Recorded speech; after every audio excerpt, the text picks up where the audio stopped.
Berikut tanya jawab mengenai vaksin Sinovac yang merupakan vaksin COVID-19 yang diproduksi oleh Cina dan pemerintah Indonesia telah mengimpornya dalam jumlah yang cukup besar. Pertanyaan pertama, mengapa pemerintah mengimpor dari Cina vaksin Sinovac, bukannya Pfizer dari Jerman yang sudah keluar uji klinisnya? Jawabannya, alasan yang pertama perlu diketahui bahwa vaksin ini butuh tempat penyimpanan. Vaksin dari Jerman, Pfizer, itu harus disimpan dengan suhu di bawah 70 derajat, minus 70 derajat.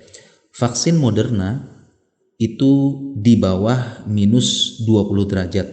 Sedangkan Sinovac disimpan 2-8 derajat yang merupakan suhu lemari es. Sehingga vaksin Sinovac ini sangat cocok untuk geografis Indonesia yang merupakan daerah khatulistiwa, panas, dan mudah disimpan di lemari es kulkas di berbagai puskesmas di Indonesia. Kemudian bentuk negara Indonesia adalah kepulauan, sehingga apabila kita memakai lemari es yang di bawah 70 dan 20 derajat, artinya minus di bawah 20 atau minus di bawah 70 derajat, ini akan sulit dengan geografi Indonesia yang merupakan bentuk kepulauan. Harus pakai pesawat dulu, harus pakai kapal dulu. Sedangkan tidak semua tempat atau rumah sakit puskesmas punya kulkas minus 20 atau 70 derajat. Ini sangat jarang sekali, dan harga kulkasnya juga atau freezernya ini sangat mahal. Apabila ingin dipesan, tentunya butuh birokrasi, butuh dana lagi, butuh pemesanan dalam jumlah yang banyak, mencari penyedia yang banyak, belum lagi butuh menyebarkan kulkas ini ke seluruh Indonesia dengan bentuk kepulauan. Ini butuh waktu. Kemudian alasan kedua, ternyata Indonesia tidak hanya mengimpor vaksin Sinovac saja, tapi vaksin lain juga diimpor oleh Indonesia seperti Pfizer, Sinopharm, Moderna, dan sebagainya. Dan ini sudah tertuang dalam surat keputusan Menteri Kesehatan Menkes /9860/2020. Jadi yang pertama yang sesuai dengan geografis Indonesia adalah Sinovac, dan Indonesia akan mengimpor vaksin-vaksin yang lainnya lagi.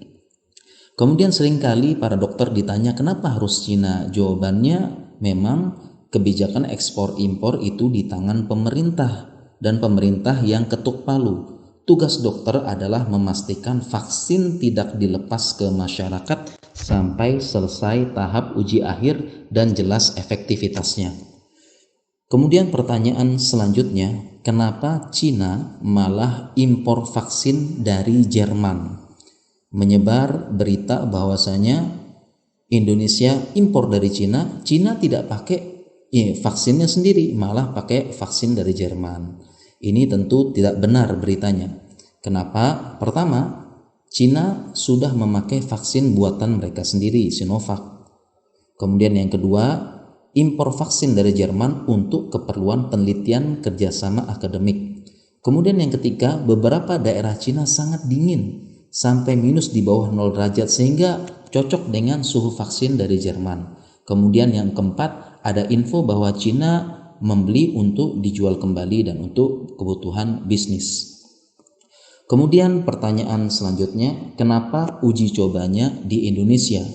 Apakah kita menjadi kelinci percobaan Cina? Jawabannya tidak. Negara-negara lain yang memesan vaksin Sinovac dari Cina seperti Turki, Brazil, Chili juga melakukan uji coba dulu di negara masing-masing. Kenapa? Karena setiap ras, bangsa itu berbeda-beda genetik dan respon tubuhnya terhadap vaksin, sehingga setiap negara pasti melakukan uji coba dulu di negara masing-masing sebelum memesan vaksin. Oke, di Cina sudah, tapi beda Cina dengan Indonesia, ras, genetik, dan respon tubuhnya, sehingga perlu uji coba dulu dengan aturan yang jelas, konsekuensi yang jelas, ya, dan dilakukan pada para sukarelawan dan tidak boleh dipaksa. Kemudian lalu bagaimana efektivitas vaksin Sinovac? Jawabannya, untuk di Indonesia kita tunggu hasilnya. Kita tunggu hasil uji coba tahap akhir di Indonesia dan lebih baik kita berdoa agar hasilnya baik, efektivitasnya baik daripada kita hanya mengeluh.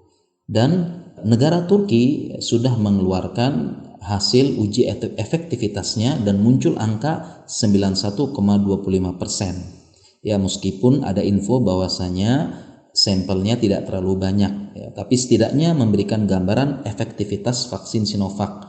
Kita berdoa saja semoga Indonesia vaksin Sinovac ini efektivitasnya cukup tinggi. Kemudian pertanyaan selanjutnya, apakah vaksin COVID berbahaya? Jawabannya tentu tidak. Karena sudah dilakukan uji coba dan tidak akan dilepas oleh ilmuwan dan para dokter apabila belum jelas keamanannya, efektivitasnya, dan Indonesia punya BPOM yang akan mengawasi, tidak akan dilepas apabila berbahaya. Dan negara-negara lain sudah menyuntikkan vaksin COVID ini kepada rakyatnya, bahkan kepada para pejabat-pejabatnya, negara Eropa, negara Saudi, dan sejak dulu vaksinasi merupakan program wajib di negara maju. Apabila tidak vaksin lengkap, anaknya tidak boleh sekolah. Ya, seperti Australia, Singapura, Arab Saudi, Uni Emirat Arab, beberapa negara Eropa, ya bahkan tidak boleh masuk ke negara tersebut apabila tidak boleh divaksin. Dan umat Islam pun diwajibkan vaksinasi meningitis ketika haji dan umroh, karena dahulu meningitis menjadi wabah yang momok, menakutkan di Timur Tengah dan sebagian negara Afrika. 1000 jamaah haji meninggal saat itu. Berdasarkan pengalaman ini, Arab Saudi mewajibkan vaksin haji dan umroh. Mungkin demikian penjelasan dari kami, semoga bermanfaat.